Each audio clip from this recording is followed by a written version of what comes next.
Welcome to the Pacey Performance Podcast. Today, I'm speaking with Assistant Athletic Director for Sports Performance at the University of Kansas, Andrea Hudy.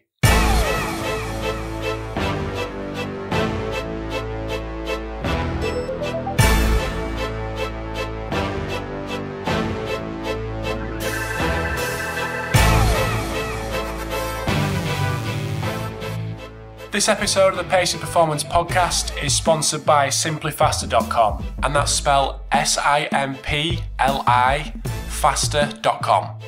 So alongside the free lap timing systems, simplyfaster.com currently holds the eccentric K-Box. So if you haven't heard of the K-Box, it's a new product that uses flywheel technology to allow higher velocity eccentric overload.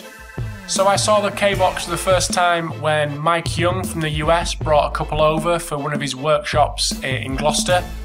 So off the back of that, I was really keen to use one, and I actually got my hands on one and was able to spend a couple of hours playing around with lots of different exercises and getting used to the K-Box. So from personal experience, getting out of the bottom of the squat, powering up and having the K-Box pull you through the floor on the way down is absolutely incredible. So basically, the harder you go on the concentric portion of the lift, the more it's going to give you on the eccentric. So if you're going to go for it, you're going to get pulled through the floor. At simplyfaster.com, there's also a great blog from Frederick, who is one of the co-owners of Eccentric, so you can learn more about the K-Box there. So if you are interested in getting a K-Box, get to simplyfaster.com, so that's S-I-M-P-L-I faster.com, and get a K-Box for yourself. So this episode of the Pacey Performance Podcast is also sponsored by Vald Performance, creators of the Nordboard. So if you haven't heard of the Nordboard already, don't worry, I'll explain. It's really simple. The Nordboard is a really fast and accurate system for monitoring hamstring strength. So as practitioners, we can do very little about athlete age and previous hamstring injury, but what we can do something about is our athlete's eccentric strength, and that's where the Nordboard fits in really nicely. It isn't going to get your athlete's hamstrings bulletproof, but what it is going to do is give you the right information so you can make the right decisions at the right time. So the Nordboard isn't available until December 2015, but if you do want any more information, you can go over to Vald Performance, that's V-A-L-D performance.com, or email info@valdperformance.com. Hi guys, thanks for tuning in to episode 56 of the Pacey Performance Podcast. So today, a really interesting chat with Andrea Hudy from the University of Kansas. So as I mentioned in the episode, I read her book in January, February time, and I wanted to get her on just to discuss the book really, and the ins and outs of what she delivers in there. So the kind of meat of the conversation is around her movement qualities, so load, explode and drive. So we discuss all her thoughts around them, their movement qualities, including deceleration training, importance of muscle stiffness, and transfer of training. So it's a really great episode with Andrea. I know you'll really enjoy it. So again, keep the intro nice and short. We've got part 3 of the 3-part series with Marco Altini discussing HRV. So I'll pass over to Marco and I'll speak to you soon.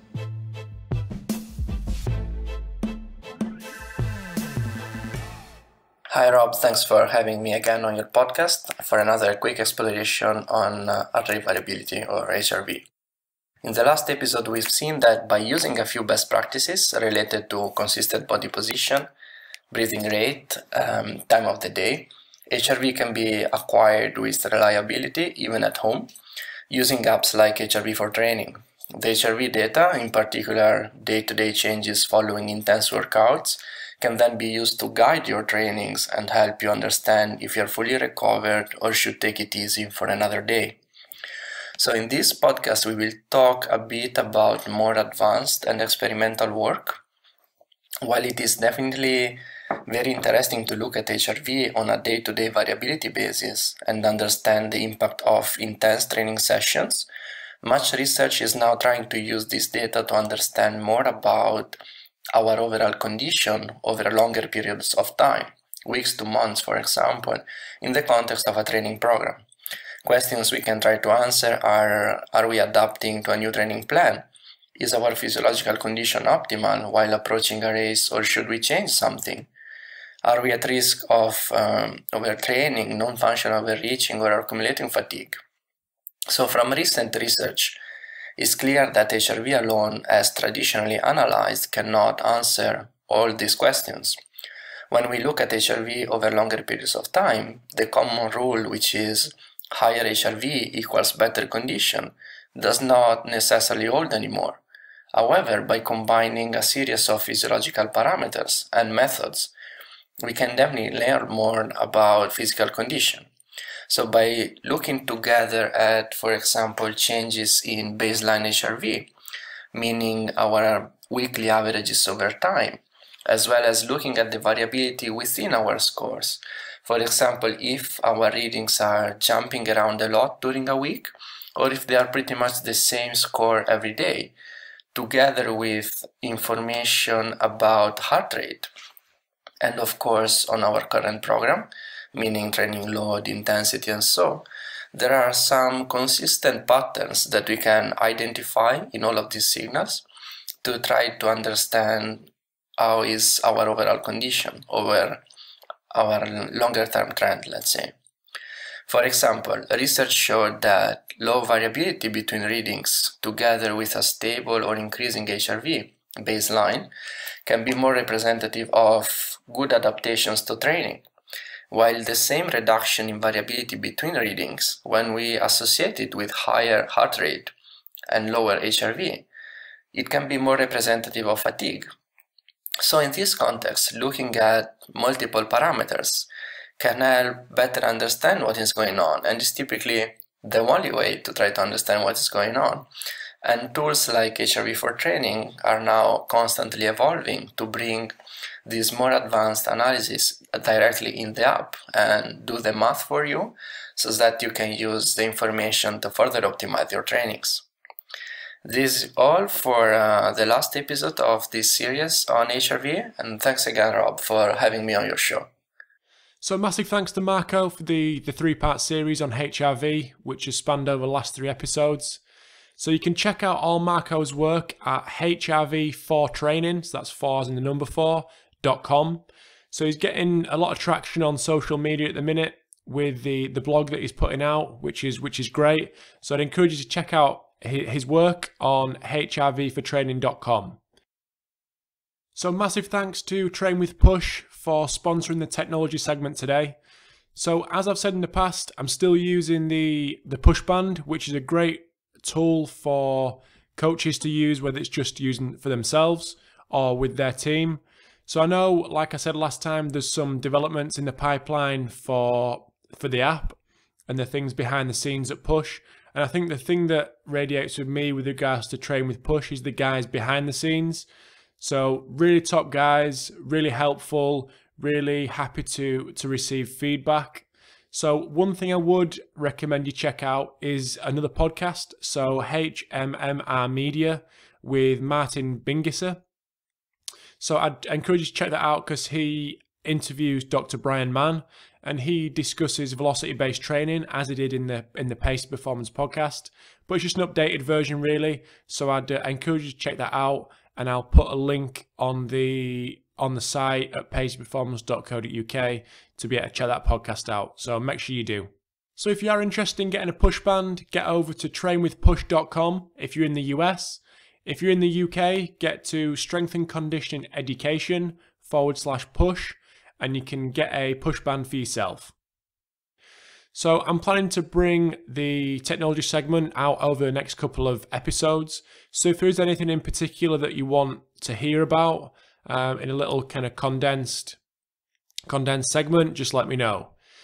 If you want to check out all previous episodes of the podcast, go to paceyperformance.co.uk /podcast. You can also follow me on Twitter at PaceyPerform, and you hear about when live episodes go out. So thanks for tuning in to episode 56. I know you'll love the episode, Andrea, really practical and lots of things to take away, and I will speak to you soon. Hi guys, thanks for tuning in to the Pacey Performance podcast. So today we've got Andrea Hudy, who is the Assistant Athletic Director for Sports Performance at the University of Kansas. So I hope I've got the name of the title right. So just want to thank Andrea for giving up her time on a Friday morning and just get her to give us a little introduction on the background, education, and what she's currently doing. So welcome to the podcast, Andrea. Thank you for having me. Pleasure. So your background, how did you get to where you were? Where you are today even? I guess to start, I was the youngest of 5 kids in an Irish Catholic household, and it was competitive, and I was always trying to play catch up. My brothers and sisters all played sports, so it got to be pretty competitive. I think the key point is I was always trying to play catch up, so I was always trying to be better than them. And my father built a little weight room under our back patio in Pennsylvania, and it turned into. Do you guys watch Fear Factor, that show? Have you ever seen Fear Factor? Absolutely, yeah. I think we were the beginnings of Fear Factor, because if you lost, there were consequences to everything. I always tell the story about I had to eat an onion like an apple. If you lost a race, you had to take off your shoes and socks and run up and down the gravel driveway. So it got pretty competitive, and my brothers and sisters, when they played college sports, they'd come home and train, and then I would train with them. So athletics or sport was always a part of growing up, and my parents were teachers, and there were always teachable moments. So I find those teachable moments all the time now, just as my parents did. And, I feel like I'm a teacher now more than a coach. Coaches get wins and losses. I don't. So I feel like this is our classroom in terms of what we do. But I went and played at the University of Maryland. I played volleyball, where I studied kinesiology. And then my strength coach was really big into plyometrics. So the stretch shortening cycle really interested me. I worked with force plates at the University of Maryland, then went to grad school at the University of Connecticut, where I studied sport biomechanics, and there were force plates being used there, and we did a lot of different things. I took physical therapy classes, but we had a culture at the University of Connecticut where winning was pretty important and competitiveness was really important. The building that I walked into, you could smell competition walking through the door. So, there was always a competition going on. Walking down the hallway, play a game with a kid, and it was competitive. So it was around every doorway. There, Dr. William Kramer was right down the hall, so he was, a huge research scientist there. He's now at Ohio State. I think he's pretty world-renowned. So it was pretty cool to have a world-renowned, resistance training researcher right down the hall. So anytime I had a question or concern or needed some guidance somewhere, he was always available. And we just always studied. We were always learning and always trying new things. So I got my master's there, and now I'm at the University of Kansas, where Dr. Andy Fry was one of Dr. Kramer's students at Penn State, and he's here now, so we actually have research coming out of our weight room now, so that's cool. So it's always learning, and it's always trying to get better. Cool. So we spoke a little bit off air about the kind of culture that's been built down at your place where you are now. So how did you go about building that culture? You obviously spoke about that it's over a number of years, and it's kind of turned into, like you say, more of a teacher rather than a coach. How's that? How did you develop that? Well, when I came from Connecticut, we had a culture established. And when I got to Kansas, I was naive and I thought that every weight room was the same and they all had the same expectations. But when I got here, at UConn, you were the primary strength coach and you coached and taught your kids. And when I came to Kansas, the culture was different. Not to say it was bad, it was just different.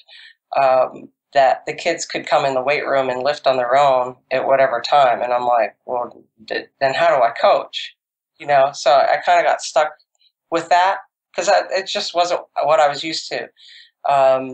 So it took a while to get the team scheduled, to have the coaches, the athletes, and the athletic department understand that, we're coaches too, and there are skills being developed in the weight room. So we have to have great standards. We have to look like a team, because we're always trying to sell our facility and what we're doing to the recruits, to the alumni, to the athletes. So there's buy-in.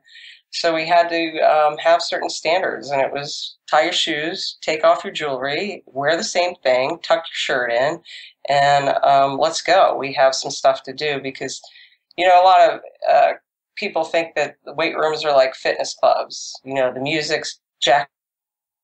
Everybody's talking about it's a social place. It's not a social place for me. I mean, it is, but it's not because, again, it's classroom.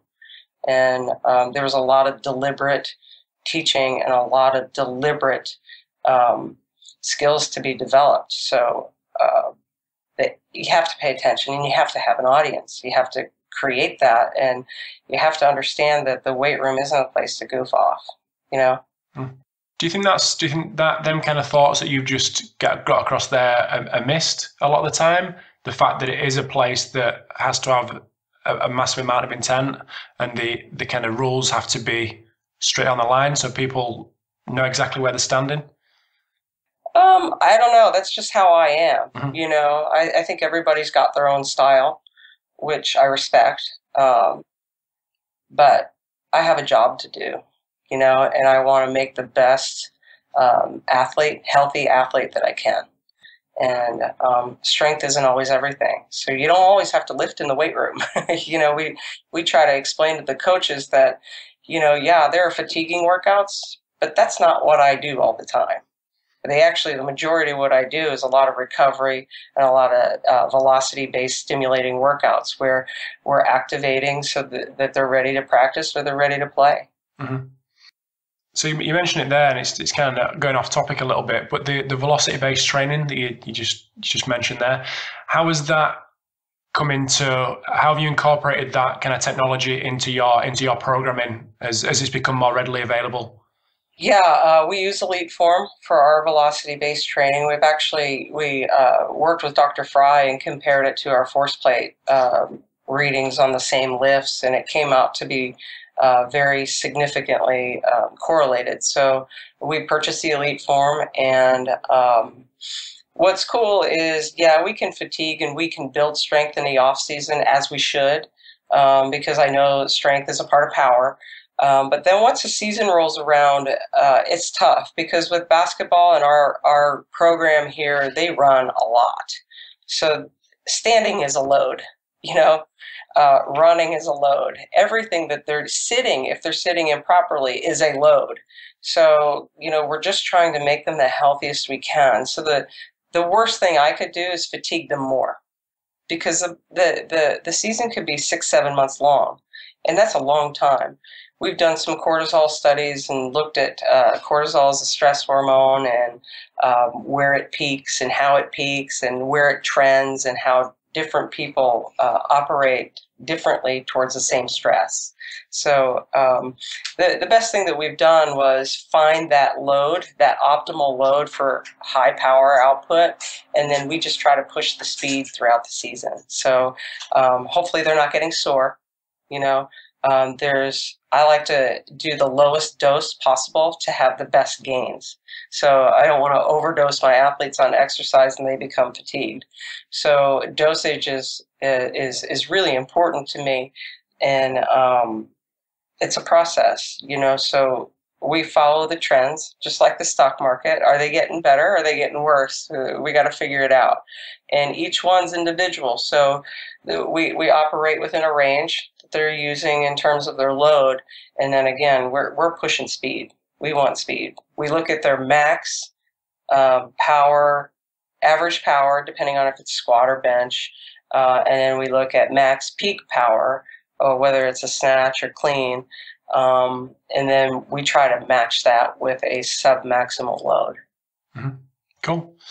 Interesting. So I just want to touch on Power Positions, the book that you've obviously that you brought out. How did that come about in the first place? Yeah, how to come about? I think I never thought I'd write a book ever. Like, I wasn't the best writer. um, so it came about, one, because I always get asked for programs, via email, and it's hard to say, yeah, here's what we do without knowing the why, because the most important thing is why for me. And again, we've built a pretty good culture where the basketball guys have become very committed to the program. So I think their skills that they learn in here really transfer to the court, and people see that. So I feel like we've become successful with that. So it came from, I just didn't want to send out programs. I want people to know the why. So when I went to Germany, I went to Adidas in Herzog and met Phil Wagner. I'd been searching for Phil for years. I'd heard of him, or I don't even know if I knew his name, but I knew what he did and how he looked at force plate readings. And that was interesting to me because I studied it in undergrad and graduate school, and how they looked at possible injury risks with how somebody produces force in a vertical jump, and different power outputs with different legs. And I knew it was important for me to use, because the NBA was using a lot of force plate technology. Well, you know what? If I want to be the best, I have to implement that too. So, and again, it was interesting to me. So we started using some of these force plates and Phil's software, and with collaborating with Phil. Generally speaking, there's three types of athletes. There's a lateral reactive, high accelerating athlete. They tend to be mesomorphic. There's a linear athlete who is posterior chain dominant, and they use momentum to excel in their sport. And then there's a rotational athlete. Now, again, those are three generalizations, and then there are derivatives from that, which get more complicated. Mm-hmm. So did that come from your work with the guys in Germany, or was that kind of a? No, that was Phil. Okay, cool. With Phil Sparta, yeah. So how important is it to? I know you said the generalizations, but how important is it to distinguish between them three separate athletes? Oh, I think it's hugely important, because usually when you look at a high accelerating athlete, a lateral reactive athlete, they're pretty stiff. We find stiffness, which is a great thing, it's a high performing thing, but it's also an unhealthy thing. So we have to look at what type of stiffness they have. So you talk about positions that are high lateral reactive, high accelerating, defensive backs, running backs, anybody who has a high acceleration. So who else? Defensive players in soccer. Anybody who has to change direction, that rate of force development has to be high. Now, not everybody needs a high rate of force development. Let's say somebody who uses momentum, like an outside hitter in volleyball, that's timing, so you don't have to be fast. You have to time it right. So, I think that looking at those positions, then, okay, well, what do you need to be good at? And then once we get you good at it, what do we need to do to keep you healthy? So it changes, your program changes. So we create this lateral reactive athlete in the summer. And then once they get these short ballistic repetitions on the basketball court, in theory, that would increase stiffness, right? So they get tighter and tighter as the season went along, and they do. So we actually do the opposite of what it takes to create. So then we change our program to offset the high ballistic anterior chain repetitions with posterior chain strength and mobility. Because a basketball player, once they take probably 5, 6, 7 steps at max, they're slowing down.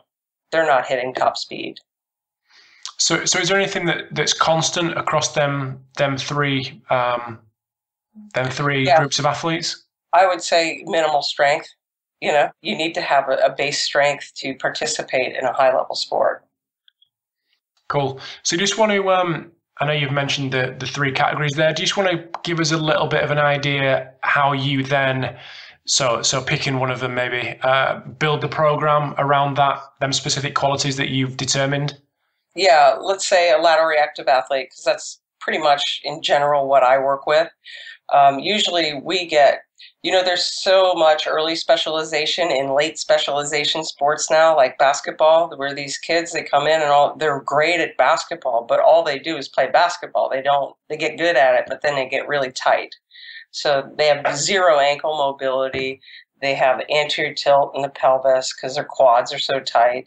So, we have to look at how stiff they are, and is it a good thing, is it a bad thing, and how can we make them healthy? But then we get kids, like really tall kids, who tend to not have to react in their sport when they were in high school. They time things. So then we get these kids that are really tight as guards, generally speaking, and then we get these guys that aren't reactive, but they're playing basketball. So then that leaves an opportunity for them to get injured because they're not strong enough in the areas they are. So then we got guys that are too strong or too tight, and then we got guys that don't have the proper sequencing to play hoops that leave them open for injury. So it depends on who you are. And then we either try to offset it or try to create it more. So we got different programs going on at the same time if you're really tight, we look at posterior chain and mobility. And then if you don't have the sequencing, we're trying to build anterior chain strength and posturing strength. Mm-hmm. So you mentioned there about a couple of times about stiffness and whether it's a good stiffness or bad stiffness. How are you determining which kid fits into which category? That's where the Sparta technology comes in, and the feedback that we get through the force plates. Mm-hmm. Cool. So, you can. Sometimes you can look at it and see it, but the Sparta gives us great numbers, and that's where we're a science-based program. Mm-hmm. So what? No, go on. Sorry. I'm sorry. I mean, you can see some of it with your eyes, but sometimes you miss it. Mm-hmm. So what key metrics are you looking at there that the bit of kit pumps out for you? You look at how the kid loads into the ground. So you look at newtons per second, so rate of force development. Then that's load. That first quality is load.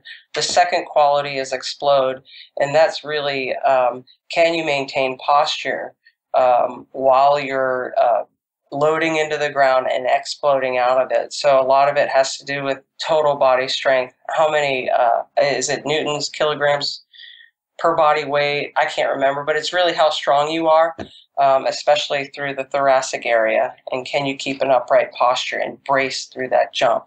Because what you see is in a rotational athlete, they tend to lose it, and then drive is the posterior chain or impulse time. Like how long did it take you to jump? Did you take your time and jump, or did you quick? So usually an outside hitter in volleyball might take their time and jump, which is normally what they do. That's what they're built to do. And a middle blocker might be a little quicker off the ground. Mm-hmm. Cool. So I want to touch on them kind of movement qualities there that you've discussed. So obviously load, you mentioned the importance of deceleration. How important is that for your guys, and how do you practically go about achieving that? Yeah, it's hard because some of those guys are high decelerators, but almost too high if they're too tight.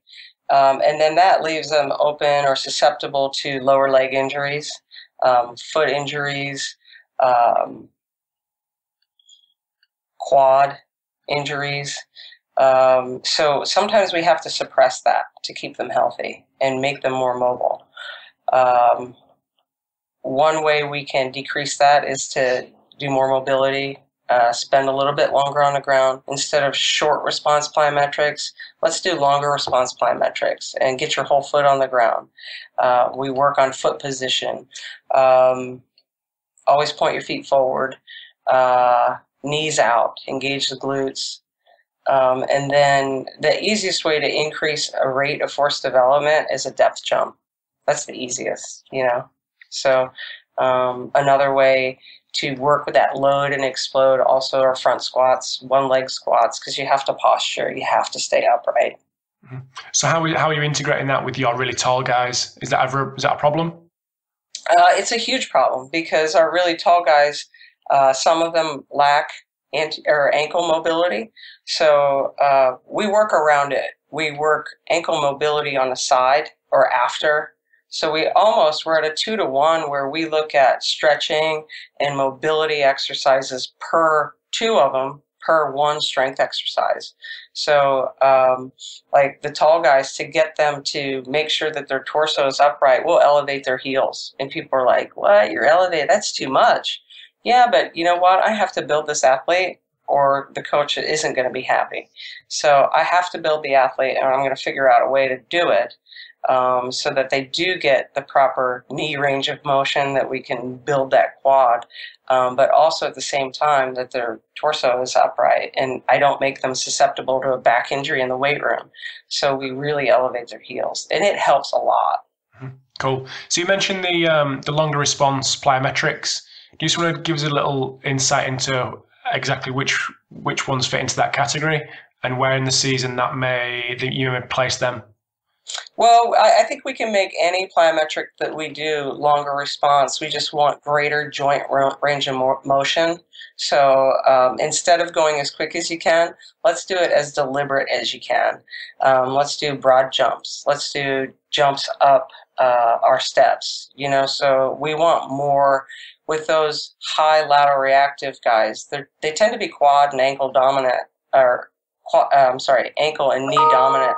So I want them to hinge a little bit more with their jumping to help them get that posterior chain. Mm-hmm. Cool. So just the next one, obviously we've gone over load. Do you want to talk a little bit about what happens in explode movement quality? Yeah, explode is the ability to brace. So people might call it core strength. I'm still struggling, after 21 years, how to define core strength. So I just call it bracing. Everything that we do in the weight room, we want to brace. So bench press, we brace. So there's skills on a bench press. People, I struggle when people don't understand that the bench press is a skillful lift, and it's a total body lift if you do it right. So that explode is the ability to brace. So if we need to do it quickly, we'll have guys bridge. We'll make sure farmer walk. Make sure that they are bracing and loading to keep that chest up. Cool. So how do you program for that? I mean, you've given a couple of exercises there. Does that change throughout the year, whether it's in season, off season?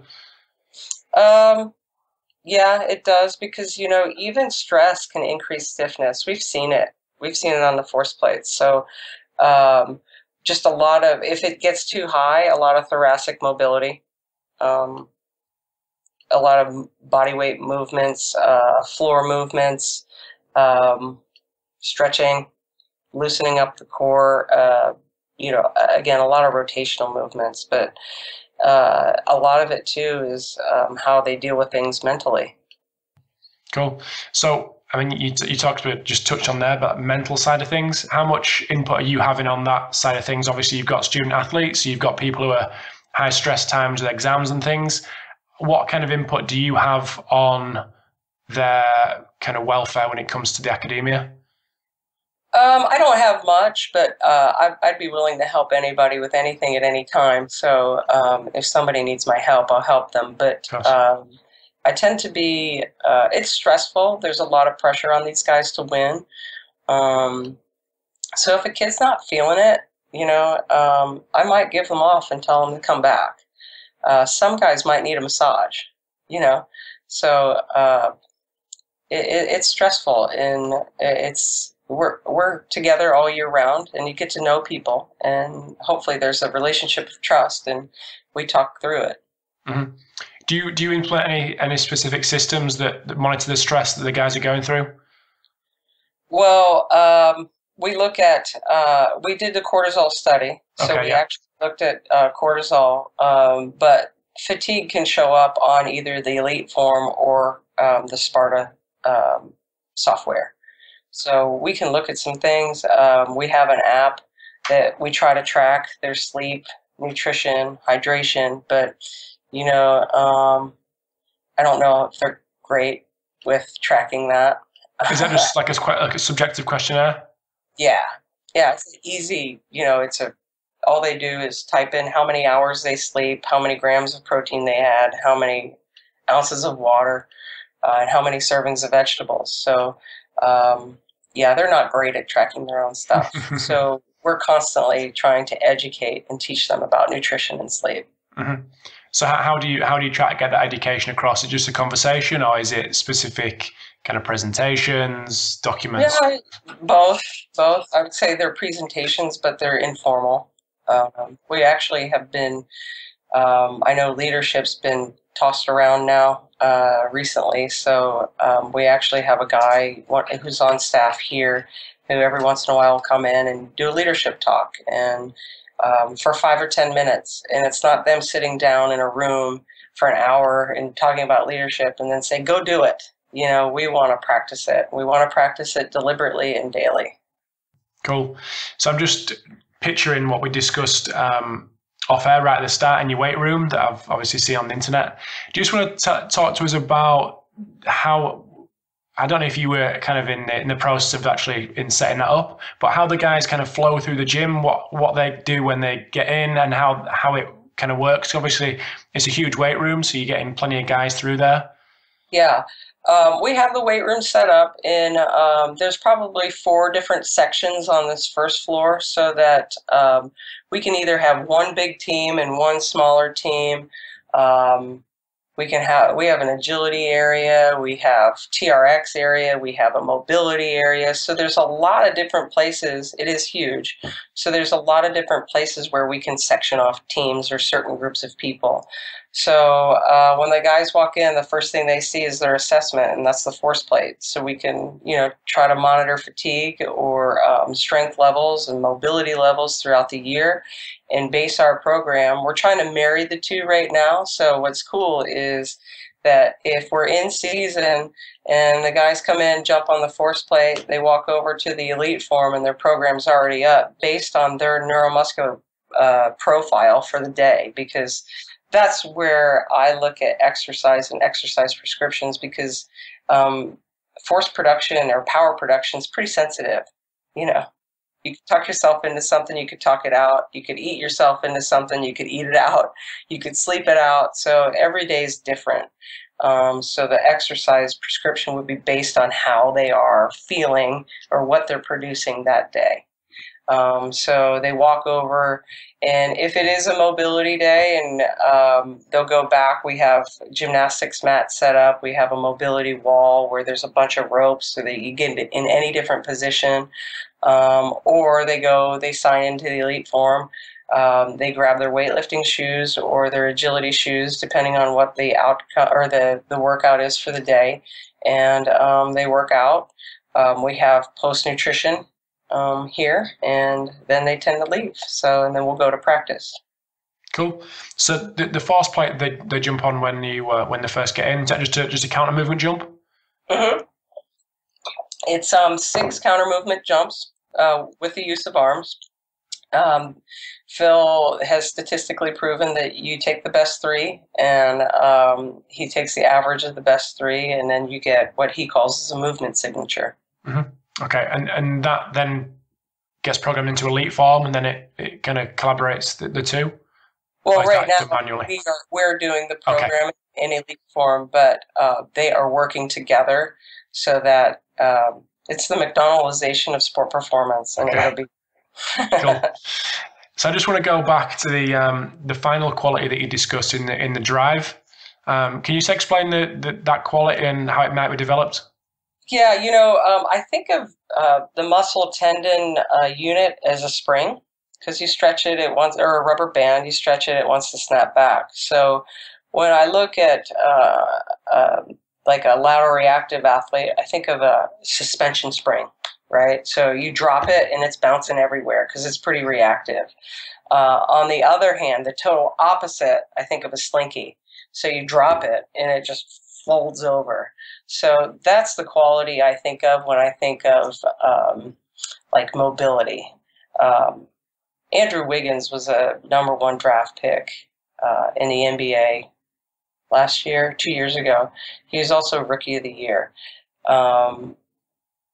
Beautiful athlete. Mom was a linear sprinter for Canada. And she was 100, 200, maybe 400. I can't remember. Definitely a 200 runner, but long, lean. And then his dad was an NBA player, so he was a lateral reactive athlete. So it was the perfect, mesh of high-level athletics or athletes who he's very mobile, like almost like Gumby, very mobile. But, like that, he could go stiff as a spring and be a spring. So he's like the thing that I always want to match or mimic or get guys to be, but it's hard, So just that posterior chain strength, that hingy movement, our guys don't use. So we tend to try to use that, like an outside hitter or, outside receiver in American football, a safety in American football, sometimes when they're on the outside of the field where you can hit top speed. 400-meter runner, anybody who, uses that momentum and slows down less than somebody else. So you said you guys don't use that? Don't use what?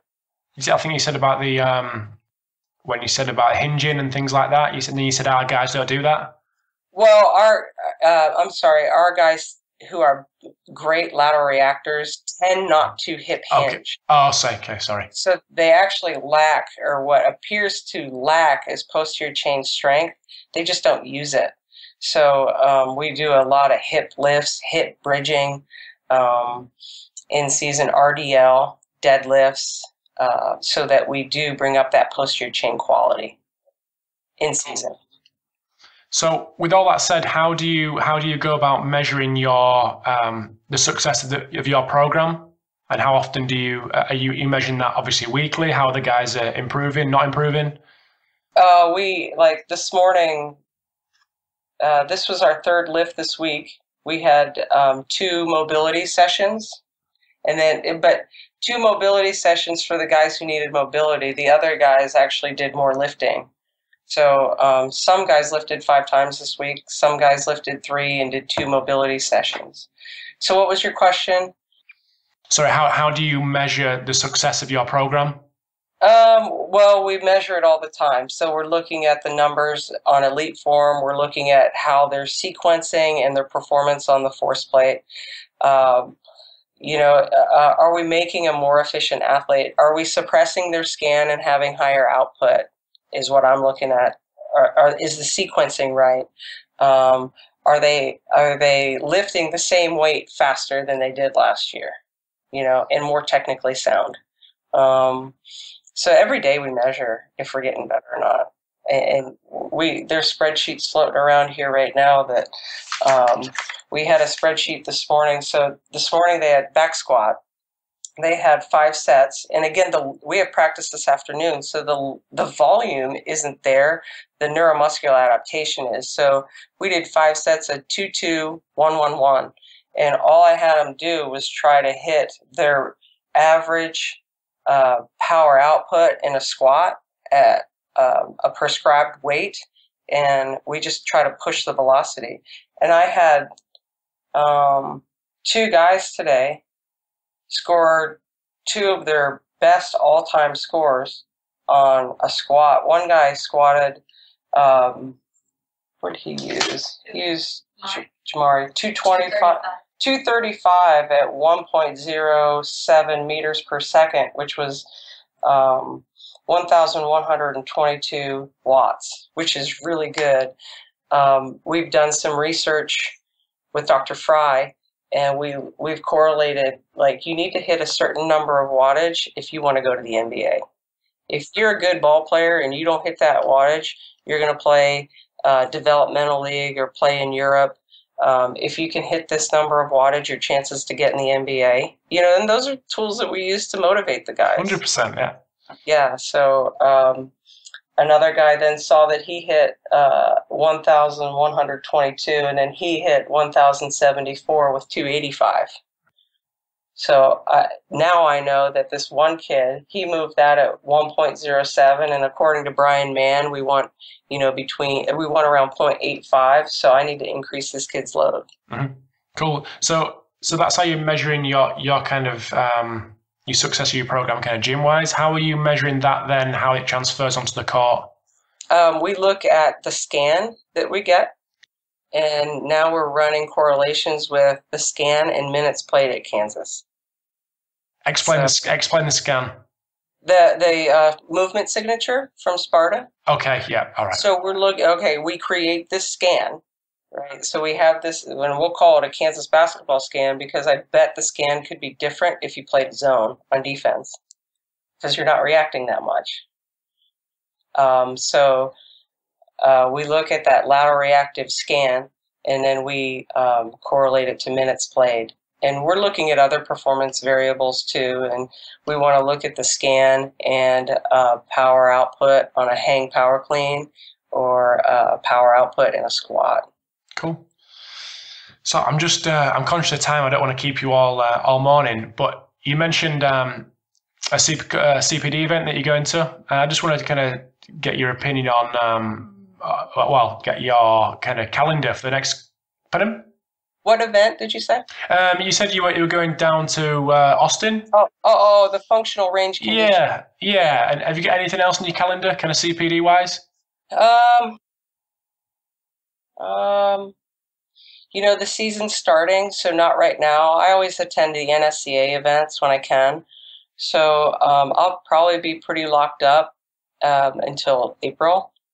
And then I'm always trying to learn. So anywhere I go, I try to communicate with any kind of performance staff and see what they're doing. Or, some of the best ideas are stolen, so I always steal ideas.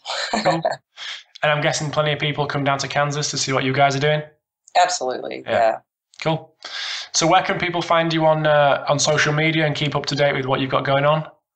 _HUDY. I believe is the Twitter, and also Instagram, and then Andrea Hudy on Facebook. Well, I'll put that on the site so people can get in touch. All right, I appreciate it. Cool. So I'll let you go, but just thanks for your time, and right. I hope you have a good day.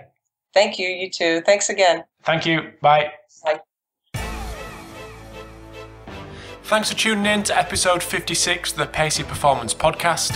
Hope you enjoyed the chat with Andrea. Just want to say a massive thanks to Valid Performance, Train with Push, and simplyfaster.com. I'd also really encourage you, as I said at the start, to check out Marco Altini's work on hrv4training.com, and you can also catch him on Twitter at Marco_ALT. So he's got some great work coming out, keeps his blog up to date with plenty of great content, so I'd encourage you to check that out. Got some great guests coming over the next couple of weeks, but don't forget there's 55 other episodes that you can check out at paceyperformance.co.uk/podcast. So any feedback is more than welcome, good, bad or indifferent, and I will speak to you in episode 57.